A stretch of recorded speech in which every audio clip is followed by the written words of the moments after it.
लीजिएगा, यूहन्ना की किताब बाइबल पढ़ना था, देख लीजिएगा। यूहन्ना की किताब उसका 17वां अध्याय में मैं आपको अभी पहले बता देता हूं कि यीशु ने अपने चेलों के साथ में, जिसको हम कह सकते हैं कि ऊपरी कोटि प्रार्थना, ये जो चित्र है प्रार्थना का चित्र है, इसलिए मैंने रखा है कि ऊपरी कोटि में जब यीशु प्रार्थना कर रहे थे, ये वही कोटि है अपर रूम जिसको कहते हैं, जहां 120 नॉट 12 120, जहां जिसने, या आप जाके बुला सकते हो, जिसको हम कह सकते हैं कि ऊपरी कोटि में जब यीशु ने प्रार्थना करी, तो यहाँ 3 बातें मैं चाहता हूं कि इसको बहुत ध्यान से आपके बीच में मैं उसको रखूंगा एक एक करके। तो लिखा है कि सबसे पहला, वे तुझे जाने। आप सभी को यह वचन पता होगा, यूहन्ना की किताब उसका 17 का 3। दूसरा, इनको तेरा वचन सौंप दिया है, यूहन्ना 17 का 14। दूसरा और तीसरा, इनको दुष्ट से बचा के रख, यूहन्ना 17 का 15।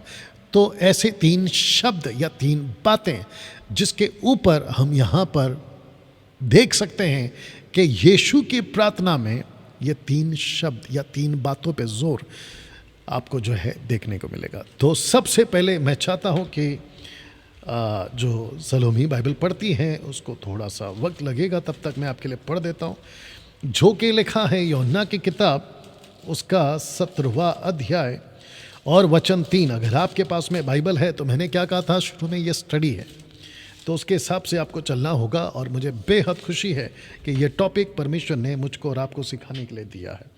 लिखा है यूहन्ना 17 का 3 में, अनंत जीवन यह है कि वे तुझ एकमात्र सच्चे परमेश्वर को और यीशु मसीह को जिसे तूने भेजा है, लास्ट का लाइन गौर करना, जाने।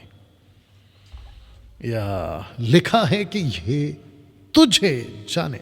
मैं चाहता हूं कि ये जो शब्द है पहला वाला, मैं उसके लिए पीछे चले जा रहा हूं थोड़ा सा, ताकि आपको फोकस इसी पे रहे। और मुझे बेहद खुशी है कि कम से कम बड़ी तादाद में आप लोग जुड़ रहे हैं, 411 के ऊपर, और यूट्यूब पे अगर मैं गलत नहीं 670, तो कम से कम 1000 के ऊपर आप लोग जो इस वक्त में लाइव हैं। मैं आप सबका वेलकम करता हूं यीशु के नाम में। मेरे साथ आखिर तक बनी रहिएगा। ऐसा अध्ययन या ऐसी स्टडी आपके बीच में मैं दे रहा हूं, get ready with the Bible. आपको मैं ऐसा अध्ययन दे रहा हूं, और ये जब तक एपिसोड खत्म नहीं होता आपके होश उड़ने वाले हैं, इतना ध्यान रखिएगा।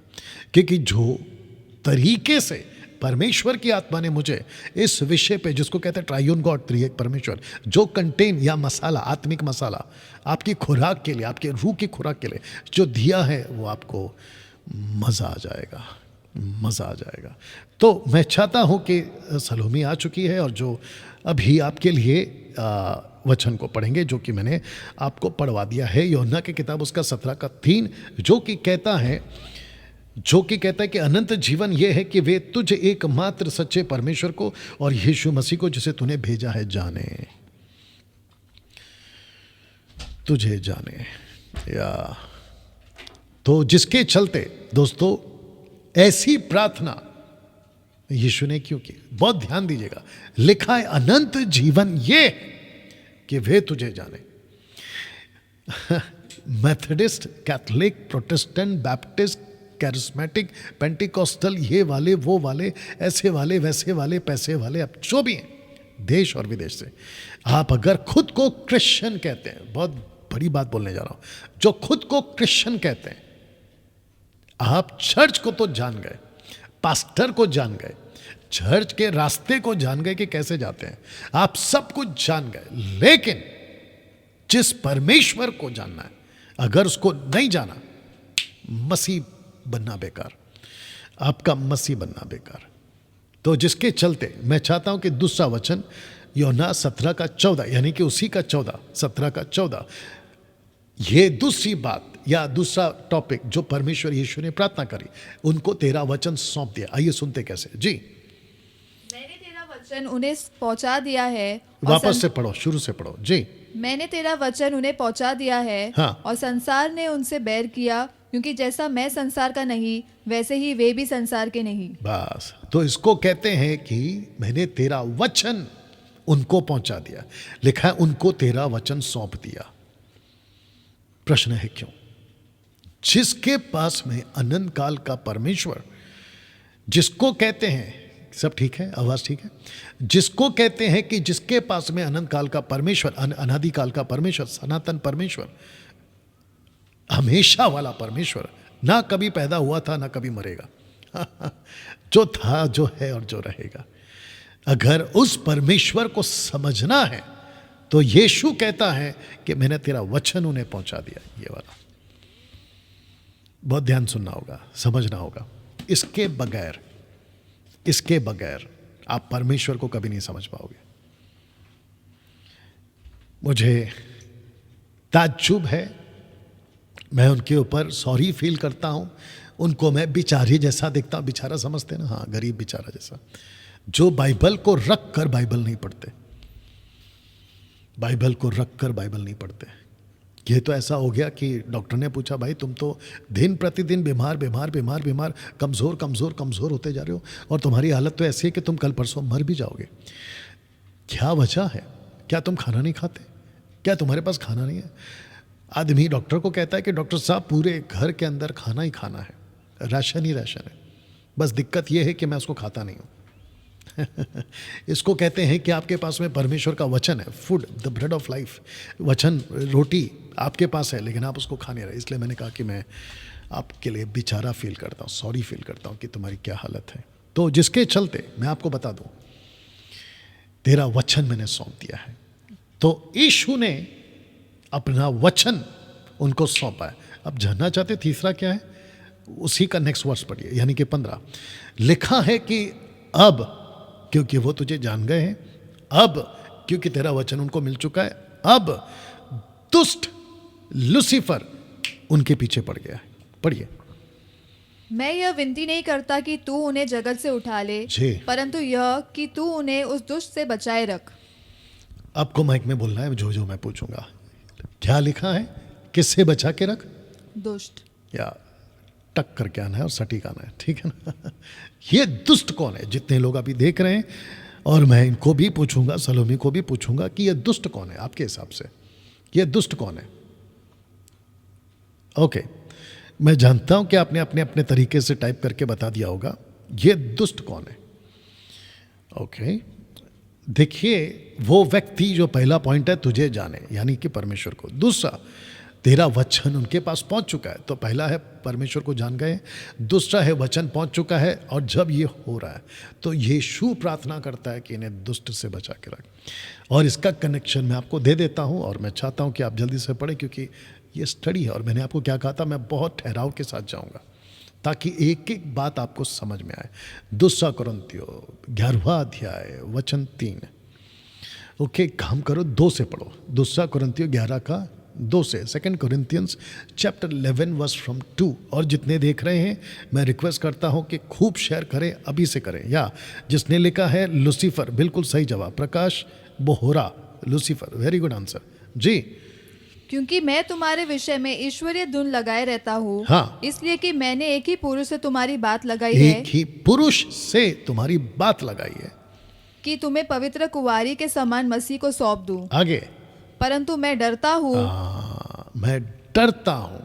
यीशु प्रार्थना करते हैं कि जिसके पास में परमेश्वर, जिसके पास में वचन, और दुष्ट उसके पीछे पड़ चुका है।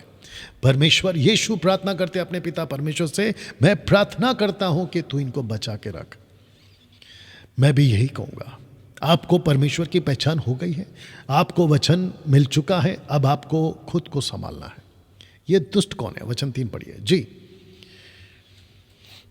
जी, परंतु मैं डरता हूँ कि मैं डरता हूं कि जैसे सांप ने अपनी चतुराई से हवा को बहकाया, वैसे ही तुम्हारे मन उस सिधाई और पवित्रता से जो मसीह के साथ होनी चाहिए, कहीं भ्रष्ट न किए जाए। वाह, ये फाउंडेशन था पहली सदी का। बहुत ध्यान से सुनना होगा। यीशु ने ये फाउंडेशन डाला था क्रिश्चियनिटी का। क्रिश्चियनिटी से मेरा मतलब है यीशु के followers, true followers of Jesus Christ, not religion वाला क्रिश्चियन, ठीक है ना? जब फाउंडेशन डाला था, जिसको कहते हैं पहली सदी की पहली फाउंडेशन, इसके ऊपर नींव बनेगी, इसके ऊपर मसीहत बनेगी, इसके ऊपर मसीहत आगे तैयार होगी, इसके ऊपर मसीहत जो है लोग स्वीकार करेंगे। इसको रखकर पौलुस ने, यीशु ने कहा था कि बस दुष्ट से बचा के रखना, क्योंकि दुष्ट को अधिकार मिला हुआ है कि जो मसीह के साथ नहीं है। मत्ती 13:19 पढ़ना जल्दी से। दुष्ट को अधिकार मिला हुआ, यानी कि लूसीफर को, कि जिस के पास में वचन नहीं है, जिस के पास में शिक्षा नहीं है, और जो वचन को नहीं समझता है, उसको अधिकार मिला हुआ है कि उसको बिगाड़ दे। पढ़िए मत्ती 13:19, मैथ्यू 13:19। जी। जो कोई राज्य के वचन सुनकर नहीं समझता, उसके मन में जो कुछ बोया गया था, उसे वह दुष्ट जाकर छीन ले जाता है। दुष्ट जाकर या आकर छीन ले जाता है। You have to read carefully, okay. दुष्ट आकर छीन लेता है। इसका मतलब क्या है कि दुष्ट यीशु के हिसाब से तब भी था, पौलुस के हिसाब से तब भी था, और आज भी ये दुष्ट total 24/7 with extra time, with extra army, ये टोटल अपने काम पे लगा हुआ है कि मसीह की देह को बिगाड़ता चलो, बिगाड़ता चलो, बिगाड़ता चलो, जिसके ऊपर मैं डिटेल में आराम से बाद में आऊँगा। तो दोस्तों, ये 3 बातें आपके बीच में मैंने रखी हैं। पहला, वे तुझे जाने और आपको जानना है। दूसरा, यीशु का वचन आपके अंदर भर भर के होना चाहिए। इसको कह सकते हैं कि अपने आप को लोडेड कर लो, जितना हो सकता है वचन से लोडेड कर लो। देखिए, कुछ लोग कहते हैं इतने सारे प्रचारक हैं, किसको सुने, कंफ्यूजन बहुत है। आप ही की दुनिया में मैं भी रहता हूं, तो मैं इतना कंफ्यूज क्यों नहीं होता? अगर आप कहते हो इतने सारे प्रचारक हैं, कंफ्यूज हो रहे हैं, हमको नहीं समझ में आ रहा कौन सही है कौन गलत है, यह आपकी गलत फहमी है, यह आपकी मूर्खता है, यह आपका धोखा है। आप ही की दुनिया में मैं भी रहता हूँ, यूट्यूब को मैं भी देखता हूँ, फेसबुक को मैं भी देखता हूँ, सोशल प्लेटफॉर्म पे मैं भी कईयों को सुनता हूँ या देखता हूँ, तो मैं क्यों नहीं कंफ्यूज होता? इसको कहते हैं कि जिसकी बुनियाद मजबूत हो ना, उसको कोई आंधी तूफान गिरा नहीं सकती। अगर ये बात आपको इतनी समझ में आ गई कि जिसका फाउंडेशन मजबूत है, उसको कोई आंधी तूफान आकर नहीं गिरा सकती। अगर आपको स्क्रिप्चर का नॉलेज ही नहीं है, तो आप तो पूरी जिंदगी भटकते रहोगे। ये बात आपको समझ में आनी चाहिए। तो मुझे बेहद खुशी है कि कम से कम 450 फेसबुक पे और 1200 यूट्यूब पर है। तो इसको कह सकते कि कम से कम 16, अच्छा टोटल 1200 नहीं, तो ऐसा मत बताओ ना, मेरे को सिर्फ एक ही बताओ। टोटल 1200 लोग अभी इस वक्त में आपके बीच में जो है लाइव है। तो मैं सभी 1200 को वेलकम करता हूँ। खूब शेयर करिए, मेरी रिक्वेस्ट है। इसकी कॉपी लिंक करके, कॉपी करके फेसबुक या यूट्यूब से आप जो है इसको खूब लोगों तक बताएं या उसको पहुंचाएं, क्योंकि एक अद्भुत टीचिंग है ना। दोस्तों, यीशु की प्रार्थना में ज़्यादा जोर परमेश्वर को जानने पर ही है, या परमेश्वर को जानना। तो जितने अभी देख रहे हैं, मेरा डायरेक्ट क्वेश्चन आप लोगों से, आप मसीह तो बन गए, कैथलिक हो सकते हैं, मेथोडिस्ट हो सकते हैं, बैप्टिस्ट हो सकते हैं, पेंटिकोस्टल हो सकते हैं, कैरिस्मेटिक हो सकते हैं, इंडिपेंडेंट, अलग अलग ग्रुप के लोग हो सकते हैं। 3000 से भी ज़्यादा डिनोमिनेशंस है विश्व में, आप उनमें से कोई एक हो सकते हैं। तो मेरा सीधा सवाल आपसे पहला ये, क्या आपने खुद व्यक्तिगत तौर पे, पर्सनल लेवल पे, क्या आपने परमेश्वर को जाना? अगर आपने परमेश्वर को नहीं जाना, तो आपका सैल्वेशन किसी काम का नहीं है। माफ़ी चाहता हूँ ये बोलने के लिए, आपको शायद ठीक नहीं लग रहा होगा, हु केयर्स, मुझे नहीं फ़र्क पड़ता, लेकिन जो सच है वो सच है। अगर आपने परमेश्वर को नहीं जाना, और वो पुस्तक जिसको बाइबल कहते हैं, अगर आप इसको नहीं पढ़ रहे हो, आपका सैल्वेशन किसी काम का नहीं है। ओके डैनियल भाई, कुछ एग्जाम्पल दीजिए। तो आपके बीच में एक एग्जाम्पल रख रहा हूं। यूहन्ना की किताब उसका 4:22 लिखा है कि तुम जिसे नहीं जानते उसका भजन ब्रैकेट में वर्शिप करते हो, और हम जिसे जानते हैं, यीशु कह रहा है, हम उसका भजन करते हैं, यानी कि वर्शिप करते हैं। तो इसको कहते हैं कि जानते तो नहीं है, वर्शिप कर रहे हैं। मरकुस का किताब उसका 7:6, मार्क चैप्टर 7:6, अगर मैं गलत नहीं हूं। आइए जल्दी से। और मैंने क्या कहा था कि बहुत ठहराव के साथ आपके बीच में मैं बातों को रखूंगा, ठीक है ना? आइए सुनते हैं जी। मैथ्यू 7:6।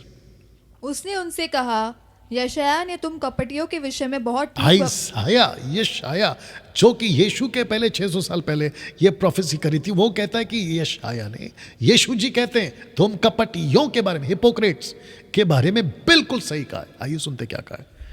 जैसा लिखा है जी, ये लोग होठों से तो मेरा आदर करते हैं आगे आगे, यू हैव टू कंप्लीट, पर उनका मन मुझसे दूर रहता है। बस सी, इसको कहते हैं कि जानते नहीं है लेकिन वर्शिप कर रहे हैं। जिसको नहीं जानते उसको वर्शिप कर रहे हैं। यीशु कहता है मैं जिसको जानता हूं मैं उसकी आराधना करता हूं। मसीह तो है और खुद का नाम, अभी थोड़ा सा मिर्ची लगेगी लेकिन कुछ नहीं करते क्योंकि बाइबल स्टडी है, ठीक है ना, आपको बर्दाश्त करना ही पड़ेगा। मैं आपको बता दूं कि कुछ लोग खुद को वर्शिपर कहते हैं, मैं वर्शिपर हूँ, मेरा ये एल्बम फेमस है, मैं वहाँ फेमस हूँ, अल्हाना हूँ, फलाना। मैं किसी को व्यक्ति का टारगेट नहीं कर रहा हूँ, but you need to understand इस वचन के, तुम जिसे नहीं जानते उसका भजन करते हो। और आपको पता है कॉन्टेक्स्ट में कौन है? यहाँ एक औरत है जिसको कहते हैं सैमरिटन वुमन, सामरी औरत। सामरी औरत अन्य जाति नहीं है। दो ग्रुप हो गया था सुलेमान राजा के टाइम पे, एक हो गया था इज़राइल और दूसरा हो गया था जूडा। आपको मैं इसके ऊपर स्टडी दे चुका, ये वही औरत है। तो यीशु कहता है कि तुम जिसे नहीं जानते उसका भजन करते हो, वर्शिप तो कर रहे हो, जिसे मैं जानता हूँ उसका भजन करता हूँ। तो सबसे पहला पॉइंट क्या था? परमेश्वर को जानो। अब इसको पढ़िए, एक्ट चैप्टर 8:31। उसने कहा जब तक कोई मुझे ना समझाए तो मैं क्यों कर समझूं। ये कौन है? ये कौन है? ये वो है जिसको कहते हैं यूनक खोजा। एक्ट चैप्टर 8:26 से आगे आपको ये पूरी कहानी मिल जाएगी। तो यूनक क्या कहता है? मैं यशायाह की किताब तो पढ़ रहा हूं, ऊपर से मैं हर सब्त के दिन मैं आता हूं आराधनालय में और मूसा के हिसाब से मैं वर्शिप भी करता हूं। लेकिन दिक्कत की बात यह है कि मुझे जब तक कोई वचन नहीं समझाए मैं कैसे समझूं। तीसरा, एक्ट चैप्टर 17:23, क्योंकि मैं फिरते हुए तुम्हारी पूजने की वस्तुओं को देख रहा था तो एक वेदी भी पाई, एक ऐसी वेदी भी पाई जिस पर लिखा था कि अनजाने ईश्वर के लिए। और यह अनजाना ईश्वर कौन है? परमेश्वर यहोवा। परमेश्वर यहोवा अनजाने ईश्वर के लिए जिसे तुम बिना जाने पूछते हो, मैं तुम्हें उसका सुसमाचार सुनाता। मैंने आपको यहां पे टोटल 3 एग्जाम्पल दिया, अभी और आगे भी दूंगा। कहता है कि तुम एक ऐसे पत्थर को पूछते हो, उस पत्थर पर लिखा है अनजाना ईश्वर।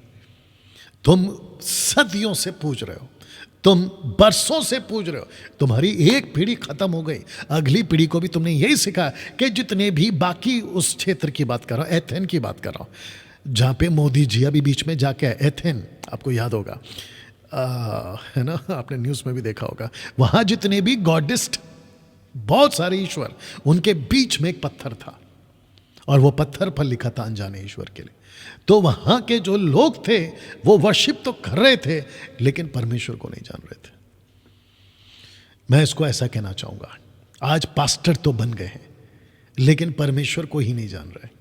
आज वर्शिपर तो बन गए हैं लेकिन परमेश्वर को ही नहीं जान रहे। मैं किसी पे दोष नहीं लगा रहा हूं लेकिन बात पते की कर रहा हूं। प्रीचर तो बन गए लेकिन परमेश्वर को नहीं जानते। परमेश्वर के बारे में किताबें तक लिखते हैं और दूसरों को बेचते हैं लेकिन खुद का नॉलेज जीरो है। डैनियल भाई, आप किसी को टारगेट कर रहे हैं? बिल्कुल नहीं। क्या मैं किसी को ताना मार रहा हूं? बिल्कुल नहीं। मैं बिल्कुल साफ बात कर रहा हूं और जो है वो है। जिस परमेश्वर की आप आराधना कर रहे हैं आप उसको नहीं जानते हैं कि वो कौन है, क्या है, गई भैंस पानी में। नाउ, एक ऐसा व्यक्ति जो यीशु के पहले आया था और उस व्यक्ति का नाम है जॉन द बैप्टिस्ट। जानते हो उसने क्या कहा? कहता है परमेश्वर को किसी ने कभी नहीं देखा। द ऑलमाइटी गॉड, एलोहिम, यहोवा, उसको कभी किसी ने नहीं देखा। और ये लाख टक्का सही है, उसको कभी किसी ने नहीं देखा। मूसा ने हिम्मत करी, और भी कई लोगों ने हिम्मत करी होगी जो कि बाइबल में नहीं लिखा है, उसने हिम्मत करी कि मुझे आपको देखना है। तो परमेश्वर कहता है, जब मैं उस टॉपिक पे आऊंगा तो डिटेल में बात करूंगा और इसी से रिलेटेड है वो, ठीक है ना।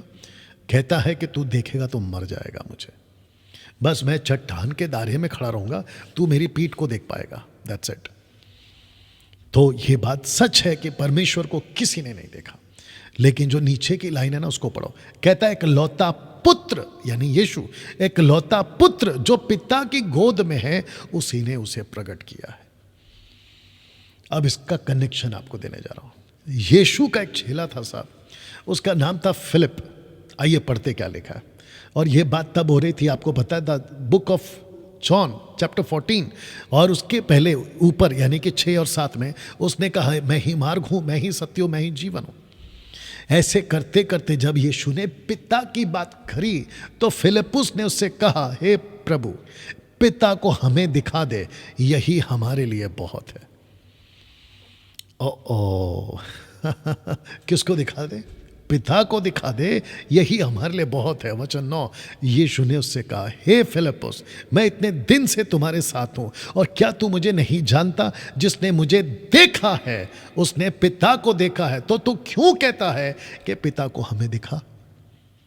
आप वचन यूहन्ना 1:18 और 14:8 को आप मिला लो कि परमेश्वर को किसी ने नहीं देखा, लेकिन पुत्र यीशु ने परमेश्वर पिता को प्रकट किया है। बताइए। इसलिए मैंने क्या कहा था कि आप अगर मसीह बने हैं, आपको शास्त्र को पढ़ना होगा, क्योंकि सब कुछ यहां पर है। और अगर आप इसको नहीं समझे, आप कुछ नहीं समझे। मैं परमेश्वर का धन्यवाद देता हूं कि यह आदमी जो आपके सामने बैठा है, यह 5वीं क्लास 3 बार फेल है, उसके बावजूद परमेश्वर ने यह ग्रेस दिया है कि मैं आप लोगों को यह बातें सिखा सकूं। और इसमें मेरा कुछ नहीं है, सब कुछ परमेश्वर का है। इसलिए घमंड भी मैं करता हूं क्योंकि यह उसका ज्ञान है, मेरा अपना कुछ नहीं है। ना 2 कुरिन्थियों 4:6 आपके बीच में रख रहा हूं। देखिए कितना गजब लिखा है। इसलिए कि परमेश्वर ही है जिसने कहा कि अंधकार में से ज्योति चमके, और वही हमारे हृदय में चमका। अब इसका कनेक्शन ले लो कि परमेश्वर की महिमा की पहचान की ज्योति यीशु मसीह के चेहरे से प्रकाशमान हो। तो परमेश्वर पिता की रोशनी, परमेश्वर पिता की पहचान, परमेश्वर पिता की ज्योति किस में चमकती है? यीशु में। और यीशु जब आपके दिल में आता है तो पिता की रोशनी के साथ आपके दिल में आता है। क्या बात है। यहां ताली बजनी चाहिए प्रभु की महिमा के लिए। क्या बात है दोस्तों, कैसा लग रहा है? टाइप करते जाएं, रिस्पॉन्स देते जाएं। 470 के आसपास आप लोग इस वक्त में मुझे देख रहे हैं फेसबुक पे, और 750 से भी ज़्यादा आप लोग अभी यूट्यूब पर हैं। तो इसका मतलब है कि ऑलमोस्ट 1200 से भी ज़्यादा लोग आप लोग देख रहे हैं। मैं आपका वेलकम करता हूँ। डैनियल भाई, आप बार बार क्यों कहते हैं कि इतने लोग देख रहे हैं, इतने लोग देख रहे हैं? वो इसके लिए क्योंकि मैं आपको बताना चाहता हूँ कि मेरी नज़र में आप लोग हैं, और मैं आपके जो वक्त आप लोग अभी सीखने के लिए दे रहे हैं, मैं उसकी कदर करता हूँ, इसलिए बार बार याद कराता हूँ। हाँ, और दूसरा एंगल ये भी ले लीजिए कि जो विरोधी लोग हैं उनको भी पता चले कि मसीह जगत में खरी शिक्षा अभी भी जिंदा है। अभी भी जिंदा है। ओके, दूसरा वचन रख रहा हूं, कुलुस्सियों 1:15 पढ़िए क्या लिखता है। द बुक ऑफ कोलिशियन चैप्टर 1:15 कहता है, वह ब्रैकेट में यीशु तो अदृश्य परमेश्वर का प्रतिरूप और सारी सृष्टि में पहलौटा है। तो यीशु कौन है साहब? अदृश्य, इनविजिबल, अदृश्य परमेश्वर का प्रतिरूप और सारी सृष्टि में पहलौटा है। कुलुस्सियों 2:9 नेक्स्ट उसी का अगला चैप्टर, क्योंकि उसमें ईश्वरत्व की सारी परिपूर्णता सदैव वास करती है। ईश्वरत्व परमेश्वर, गॉडलीनेस, परमेश्वर की गॉडली या गॉडवुड, हाँ, परिपूर्णता वास करते हैं। किसमें? यीशु में, उसमें यानी यीशु में। वाह। तो जिसके पास यीशु है, मतलब जिसके पास वचन है, आदि में वचन था, वचन परमेश्वर के साथ और वचन ही परमेश्वर था। तो जिसके पास में स्क्रिप्चर है उसके पास में परमेश्वर है।